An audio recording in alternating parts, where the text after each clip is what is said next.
अभी पूरी दुनिया की निगाहें इस बात पर भी हैं कि किस तरीके से जो लोग जिन्हें अगवा किया गया था इजराइल से हमास द्वारा, उन सबको कैसे रिहा किया जाएगा। इजराइल की तरफ से भीषण कर दिया गया है इस जंग को। लगातार बमबारी गाजा के क्षेत्र में की जा रही है। वहां पर 3 तरफ से आक्रमण किया जा रहा है, लेकिन इसमें भी सबसे अहम है ये कि कैसे उन हॉस्टेजेस को छुड़ाया जाए। दुनिया पूछ रही है ये युद्ध कब खत्म होगा, और इजराइल पूछ रहा है कि जो अगवा किए गए लोग थे उन्हें कब रिहा किया जाएगा। देखिए हमारी ये खास रिपोर्ट। बीच में 199 लोग जिनको पता नहीं कि उनका भविष्य क्या होने वाला है। ये वो बदनसीब 199 लोग हैं जो कहां हैं, जिंदा हैं भी या नहीं, किस हाल में हैं, सिर्फ वही जानते हैं जिनकी कैद में ये लोग हैं। एक तरफ हमास की गोलियों के शिकार होने का खतरा, दूसरी तरफ इजरायली हवाई हमलों में मारे जाने का डर। बूढ़े, महिलाएं, बच्चे, नवजात सारे इस इंतजार में कि वो किसी तरह अपने परिवार वालों से मिल पाएं। 1972 के म्यूनिक ओलंपिक्स हो या फिर 1996 का युगांडा प्लेन हाईजैक, या फिर हो 1994 में एक इजरायली सैनिक के बदले में 1047 फिलिस्तीनियों की रिहाई की अदला बदली। इस बार हालात अलग हैं। इतनी बड़ी तादाद में आतंकियों के पास बंधकों के होने से क्या इजराइल के हाथ भी बंध गए हैं?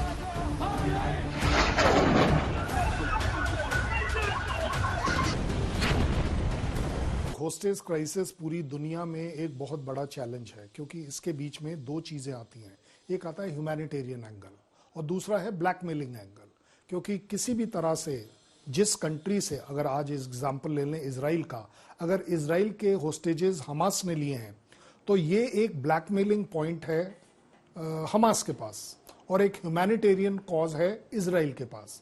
किसी भी हालत में मानवता हारनी नहीं चाहिए। हमास ने जिन लोगों को बंधक बनाया उनकी उम्र नहीं देखी, उनकी स्थिति नहीं देखी। पहले ही दिन उनकी बर्बरता के सबूत उन महिलाओं की वीडियोस के रूप में सामने आ गए थे, जिन्हें दिखा पाना भी संभव नहीं हो पा रहा था हमारे लिए। बहरहाल 85-86 साल के बुजुर्गों से लेकर 9 महीने के नवजात तक इस समय हमास के कब्जे में हैं, और उन्हें छुड़ाना बहुत ज्यादा आवश्यक है। इजराइल बार बार इस बात को कह रहा है कि केवल इजरायली ही नहीं हैं जो बंधक हैं, बल्कि दुनिया के कई और देशों के नागरिक हैं जिन्हें हमास ने अपने कब्जे में कर रखा है। अब ईरान की तरफ से यह दावा किया जा रहा है कि हमास इन बंधकों को छोड़ सकता है अगर जो फिलिस्तीनी इजराइल के कब्जे में है, लगभग 6000, उन्हें रिहा किया जाए।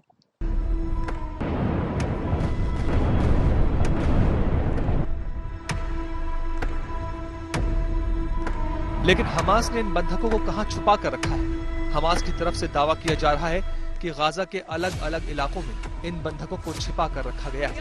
इनमें से ज्यादातर बंधकों को गाजा मेट्रो यानी गाजा के नीचे से जा रही सुरंगों में रखा गया है।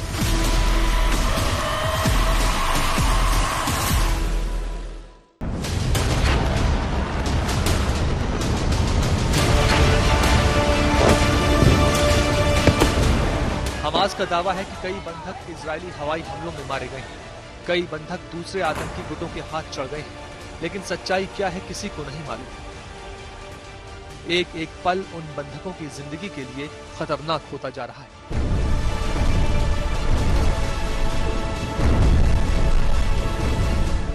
दरअसल हमास इन बंधकों को ह्यूमन शील्ड की तरह इस्तेमाल कर रहा है। पहले उसने 50 दोहरी नागरिकता वाले बंधकों के बदले अपने लिए ईंधन की सप्लाई खोलने के लिए कहा। जाहिर है एक तरफ इजराइल की ताबड़तोड़ बमबारी, दूसरी तरफ बंधकों को लेकर ढीला पड़ता हमास। तभी हमास की तरफ से बयान जारी किए जा रहे हैं कि अगर इजराइल हवाई हमले बंद कर दे तो वो सारे बंधकों को छोड़ने को तैयार है, लेकिन इजराइल हमास की कोई भी शर्त मानने को तैयार नहीं। कहीं टैंकों से दागे हुए गोलों से उठता धुआं, कहीं हवाई हमले के बाद केवल धुआं धुआं। पिछले 22 दिन जो जंग के रहे हैं वो कुछ इसी प्रकार के रहे हैं, जिसके बीच इजराइल लगातार कोशिशों में जुटा हुआ है कि किसी तरीके से हमास के आतंक का जो ढांचा है उसे पूरी तरीके से खत्म किया जाए। इस सब के बीच ये भी हम आपको समझाते हैं कि जो बंधक हैं वो कहां हो सकते हैं और किस कारण इजराइल एक फुल ब्लोन हमले की तरफ, यानी कि जमीनी हमले की तरफ आगे नहीं बढ़ा युद्ध के शुरुआती दौर में। दरअसल गाजा में केवल जमीन के ऊपर का हिस्सा नहीं है जहां पर इमारतें हैं, अस्पताल हैं, अलग अलग ढांचे हैं, बल्कि जमीन के नीचे सुरंग का एक पूरा ऐसा नेटवर्क है जिसमें यह आशंका जताई जा रही है कि उन सारे हॉस्टेजेस को रखा गया हो। यहां तक कि जो 2 महिलाओं को, बुजुर्ग महिलाओं को छोड़ा गया, उन्होंने भी इस बात का जिक्र किया। इजराइल और फिलिस्तीन के बीच करीब 3 हफ्तों से जंग जारी है। अक्टूबर को हमास ने बर्बरता की सारी हदें पार करते हुए करीब 1400 इजरायली नागरिकों को मार डाला। वहीं 200 से ज्यादा लोगों को बंधक बना लिया। हमास इन हॉस्टेजेस को राजनीतिक उपकरणों की तरह इस्तेमाल पहले भी करता रहा है। जिस तरीके का उनका कैरेक्टर है हमास का, उसका डेमोस्ट्रेशन आप 7 तारीख को देख चुके हैं। कहीं कोई शक शुबा नहीं हो सकता कि हमास इस तरह की एक्टिविटी कर सकता है, इस तरह की बर्बरता कर सकता है, इस तरह के खौफनाक काम कर सकता है बिना किसी हिचकिचाहट के। छोटे छोटे बच्चों को मारना, औरतों को मारना, प्रेग्नेंट लेडीज को मारना, 85 साल की वो बूढ़ी जिसको अभी उन्होंने छोड़ा है उसको मारना, ये सारी चीजें अगर कोई ऑर्गेनाइजेशन कर रही है तो उसके और निचले स्तर पर गिरने का शायद कोई डाउट नहीं होना चाहिए। इन बंधकों को गाजा में बनी सुरंगों में रखा जाता है। ये टनल पूरे गाजा पट्टी में फैली हुई हैं। ऊपर घर बने हुए हैं और नीचे सुरंगें हैं। यानी एक घर की नींव अगर 15 फीट गहरी है तो उसके बाद सुरंगों का जाल है। माना जाता है कि जमीन के अंदर होने के कारण इनको खोज पाना या बम से नष्ट करना मुश्किल है। ये सुरंगें सामान्यतः 20 से 30 मीटर तक गहरी हो सकती हैं और इनकी ऊंचाई 4 से 5 फीट तक होती है। जमीन के काफी अंदर होने के कारण सैटेलाइट भी इनका पता नहीं लगा पाते। बमबारी से बचने के लिए इसे मजबूत कंक्रीट से बनाया जाता है। सुरंगें जो है वो तकरीबन 500 किलोमीटर का फैलाव है। अंदर जो जाल है 500 किलोमीटर। जब मैं 500 किलोमीटर कहता हूँ, आप अंदाजा लगा सकते हैं कि दिल्ली में जो मेट्रो है वो 400 किलोमीटर है और अंदर गाजा के 500 किलोमीटर का एक जाल बिछा हुआ है। हॉस्टेजेस के साथ ये अंदर सुरंगों के हैं। सुरंगों की जो लड़ाई है वो बहुत खतरनाक है, क्योंकि वो चाहता ही है, हमास चाहता है कि इजराइल को वो आकर्षित कर रहा है कि आओ हमसे लड़ो। और इजराइल चाहता नहीं है कि वो अब लड़े, क्योंकि इजराइल को भी मालूम है कि कितना भी वो तबाह कर ले, वो जो सुरंगें हैं उनको तबाह करना इतना आसान नहीं है। हमास हॉस्टेज को इन्हीं सुरंगों में छिपा कर रखता है। हमास के आतंकी बंधकों को रखने के लिए जिन सुरंगों का इस्तेमाल करते हैं उसमें सबसे पहले उन सुरंगों को प्राथमिकता दी जाती है जो घनी आबादी वाली क्षेत्र में बनी होती है।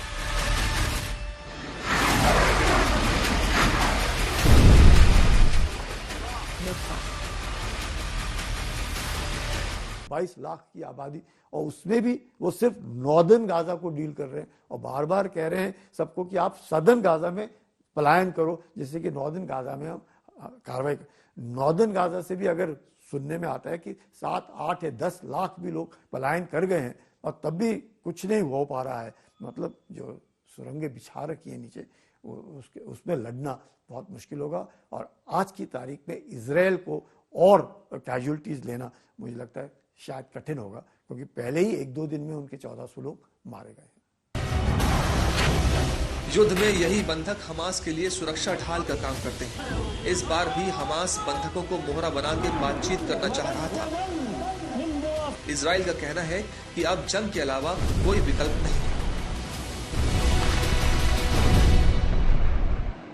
इजराइल के ऊपर भी लगातार प्रहार हो रहा है, रॉकेट से, मिसाइलों से, जो कि कभी हमास की तरफ से फायर किए जाते हैं गाजा पट्टी से, कभी वहां पर इस्लामिक जिहाद की तरफ से फायर किए जाते हैं। यहां तक कि दूसरे देशों में बैठे जो आतंकी संगठन हैं वो भी इजराइल की ओर ये प्रहार कर रहे हैं। पर इजराइल का जो रक्षा कवच है, जो आयरन डोम है, वो उन हमलों से उसे बचाता है। लेकिन इसके बावजूद कुछ इक्का दुक्का जब हमले हो रहे हैं, जब रॉकेट्स गिर रहे हैं, तो रिहायशी इलाकों में नुकसान इजराइल में भी उठाना पड़ रहा है। इसीलिए पूरी दुनिया की तरफ से अगर ये बात कही जाती है कि इजराइल सिविलियन इलाकों में हमला कर रहा है और दूसरी तरफ से ऐसा नहीं हो रहा है, तो ये बिल्कुल गलत है, क्योंकि हमास का हमला ही सबसे पहले नागरिकों के खिलाफ किया गया था, इजरायली सेना के खिलाफ नहीं किया गया था। इसीलिए इजरायलियों के भीतर बहुत अधिक गुस्सा भी इस चीज को लेकर है। पर अब बंधकों को छुड़ाने के लिए उसके पास क्या रणनीति है और क्या रणनीति हो सकती है, उस पर भी एक नजर डालते हैं।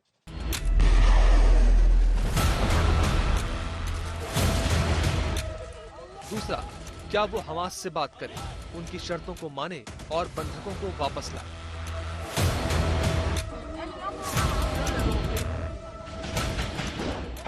पहले केस में हमास तो खत्म होगा, लेकिन सुरंगों में मौजूद बंधक भी मारे जाएंगे।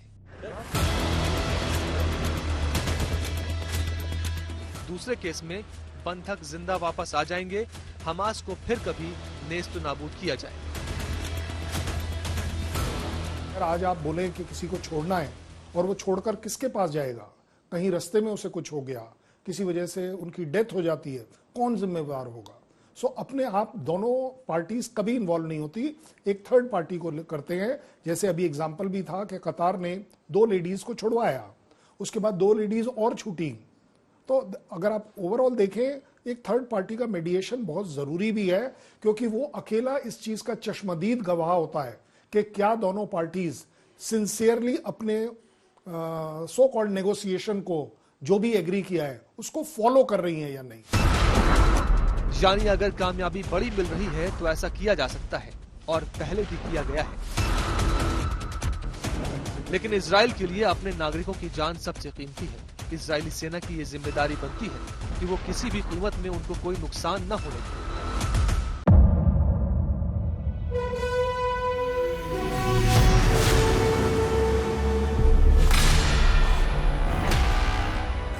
मुद्दों का मैदान, बहुत खराबों का जिम्मेदारी लेंगे। तर्कों पर घमासान। क्या बताना चाहते हैं इस देश को? किससे किसकी ठनी, तो न्याय की नीति नहीं बनती है। किसने दी किसे पटखनी। क्या सच है जिसको छिपाने की कोशिश की खबरों की दुनिया का सबसे बड़ा अखाड़ा दंगल देखे मेरे यानी चित्रा त्रिपाठी के साथ रोज शाम 5 बजे सिर्फ आज तक पर।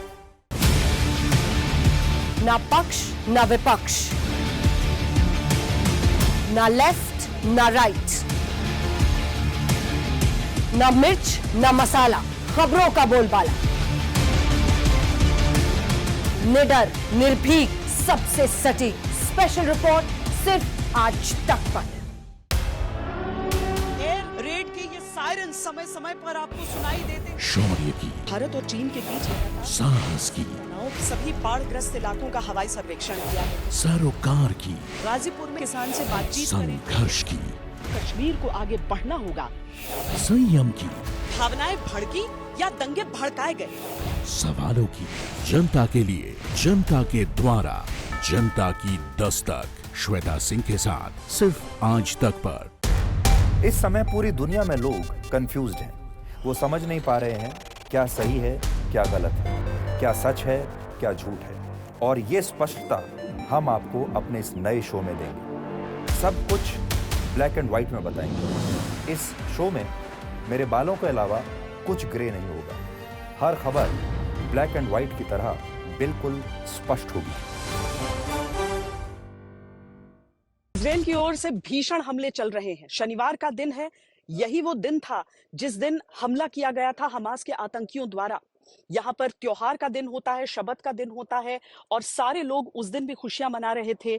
लेकिन आज के दिन जब इजराइल की तरफ से ये पलटवार, ये प्रहार किया जा रहा है, जिसमें आपको जगह जगह पर गाजा बॉर्डर की दूसरी तरफ से उठते हुए धुएं को देख पाएंगे, तो आपको सीधे तौर पर समझ में आ जाएगा कि किस तरीके से इजराइल ने अपने आक्रमण में, अपने हमलों में तेजी लाई है। इजरायली जो फोर्सेस हैं वो भी दाखिल हो गए हैं गाजा पट्टी की तरफ और वहां से वो चाहते हैं कि हमास को पूरी तरीके से उखाड़ फेंके, उसके आतंक के तंत्र का सफाया कर दिया जाए। हमास की ओर से भी बहुत भारी आक्रमण की कोशिश की जा रही है। इजरायल की ओर आक्रमण किए जा रहे हैं, रिहायशी इलाकों को निशाना बनाया जा रहा है। लेकिन इजरायल का जो 3 तरफ का प्लान है, जो अलग अलग इलाकों से, अलग अलग हिस्सों से वो आक्रमण कर रहा है हमास को खत्म करने के लिए जड़ से, वो कितना कारगर साबित होता है ये दिनों नहीं घंटों में स्पष्ट हो जाएगा। क्योंकि इजरायल अब चाहता है कि जल्द से जल्द ये युद्ध उसका समाप्त हो। जितने भी हॉस्टेज हैं, जितने भी लोगों को अगवा किया गया है, उन्हें जल्द से जल्द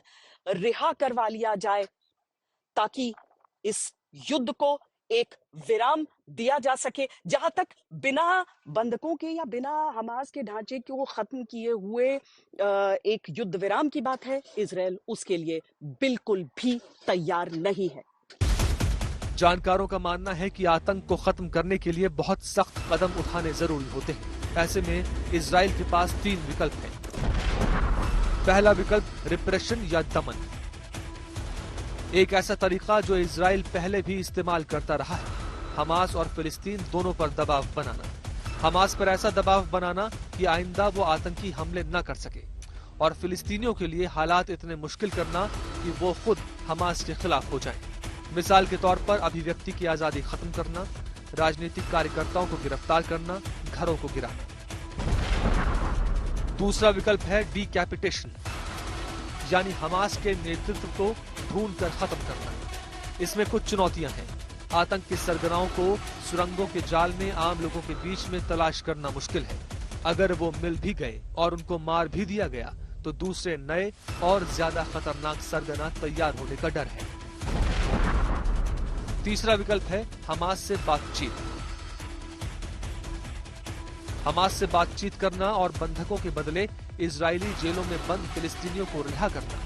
ये इससे पहले भी किया जा चुका है, लेकिन इतने भयानक कत्लेआम के बाद इजराइल बातचीत से इनकार कर चुका है। इजराइल की सही किस तरह से? इजराइल की सही की तो एक तरह से आप कहते हैं ना कि चूहे को आपने बिल्कुल कोने में डाल दिया है, तो ये फिर रिटर्न अटैक तो करता ही है ना। तो Israel is in A corner today, और वो अपनी सेल्फ रिस्पेक्ट के लिए, सेल्फ इज्जत के लिए मेरे ख्याल से तो कुछ भी करेगा। और अगर अंत में हालात यहाँ तक बिगड़ गई कि उसको सैक्रिफाइस करने पड़ेंगे अपने होस्टेजेस, तो लगता है मुझे शायद वो भी हो जाए।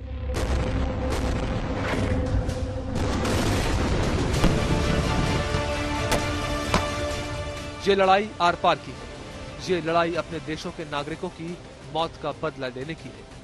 ये लड़ाई आतंक को जड़ से उखाड़ फेंकने की है, और इजराइल इसको आखिर तक ले जाने का ऐलान कर चुका है।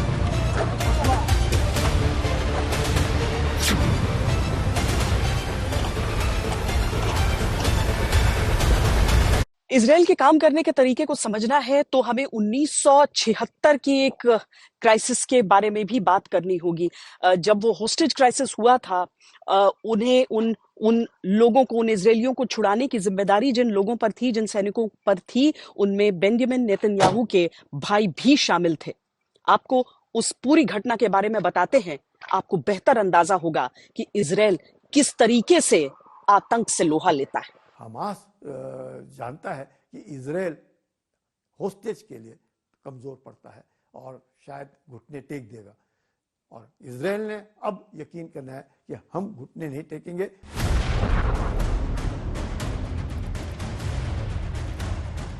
ब्लैक सितंबर नाम के एक फिलिस्तीनी मिलिटेंट ऑर्गेनाइजेशन ने 5 सितंबर 1972 को जर्मनी में म्यूनिख ओलंपिक में हिस्सा लेने पहुंची इजरायली टीम के खिलाड़ियों को बंधक बना लिया। सुबह 4 बजे आतंकी खिलाड़ियों के ड्रेस में उस जगह पहुंचे जहां इजरायली टीम रुकी हुई थी। इस हमले में 2 इजरायली खिलाड़ियों की मौके पर ही आतंकियों ने हत्या कर दी, जबकि 9 को बंधक बना लिया। इन बंधकों के बदले आतंकियों ने 234 फिलिस्तीनियों को छोड़ने और बंधकों को कायरो ले जाने के लिए एक हवाई जहाज की मांग रखी। इस बीच बंधकों को छुड़ाने की योजना भी बनाई जा रही थी। आतंकियों को खत्म करने की वेस्ट जर्मनी पुलिस की कोशिशें नाकाम हो गई। आतंकियों ने पुलिस को देखते ही सारे बंधकों को मौत के घाट उतार दिया। जवाबी कार्रवाई हुई तो आतंकी भी मारे गए। इसके बाद शुरू होता है इजराइल का बदला। इजराइल के तत्कालीन पीएम गोल्डा मेयर ने मोसाद की ओर से सुझाए गए एक ऑपरेशन को मंजूरी दी। ऑपरेशन को नाम दिया गया रैथ ऑफ गॉड। अगले 20 सालों में इस हमले में शामिल हर एक मास्टरमाइंड को खोज खोज कर मोसाद ने मार डाला।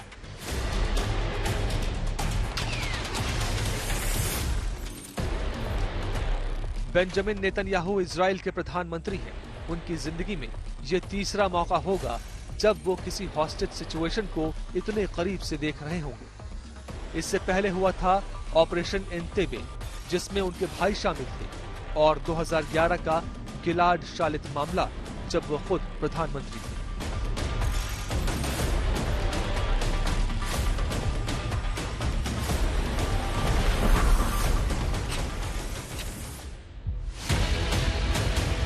सत्ताईस जून 1976 को तेल अवीव हवाई अड्डे से एक प्लेन फ्रांस के लिए उड़ान भरता है। इस विमान में 248 यात्री सवार थे, जिसमें 100 इजरायली मूल के थे। इधर इजराइल में हंगामा मच जाता है।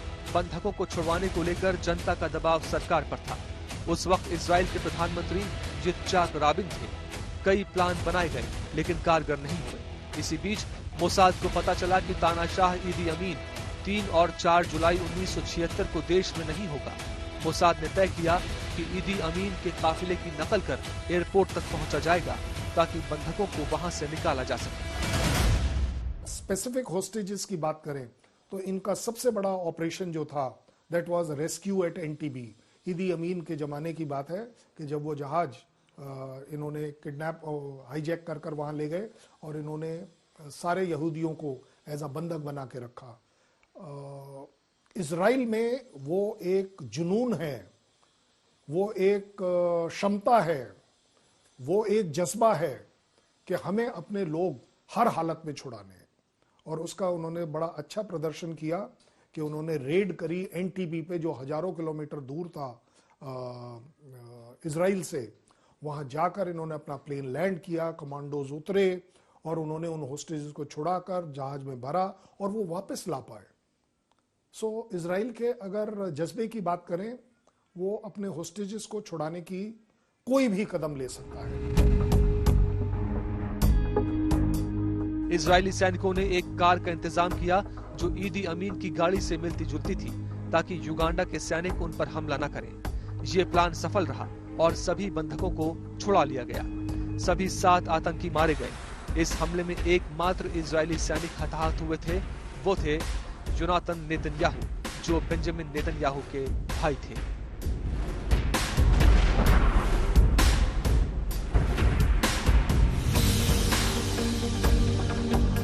पच्चीस जून 2006 को 19 वर्षीय इजरायली सैनिक गिलाड शालित को हमास ने मिस्र और गाजा की सीमा से अगवा कर लिया था। शालित को सीमा पर बनी सुरंगों की मदद से हमास गाजा ले गया और 5 साल तक बंधक बनाए रखा। 2011 में इजराइल ने गिलाड शालित की रिहाई के बदले करीब 1000 से ज्यादा हमास के लोगों को छोड़ा था। हमास केवल आतंक नहीं फैलाता है, वो एक प्रोपेगेंडा युद्ध भी लड़ रहा है। सबने देखा कि किस तरह की बर्बरता उसने पहले ही दिन यहां पर 7 अक्टूबर को की थी, और उसके बाद से जिस तरीके से उन्हीं अगवा किए हुए लोगों को पट्टी बांधते, उनका इलाज करते हुए वीडियो वो जारी करता है, उसका सीधा मतलब है कि वो दुनिया से सहानुभूति की तलाश में नजर आ रहा है। इस समय हमास के पास होस्टेज सबसे बड़ा हथियार है।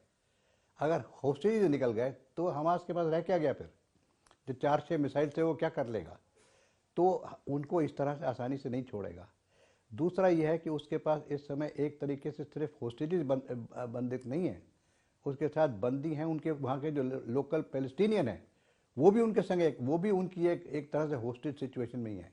उनको वहाँ से वो निकलना चाहते हैं, उनको निकलने नहीं दे रहे, उनको ह्यूमन शील्ड बना के रखा हुआ है, वहाँ रोड ब्लॉक लगा के रखे हुए हैं। तो इस समय बहुत सारी जो एंटिटीज़ हैं वो इसमें इन्वॉल्व हैं।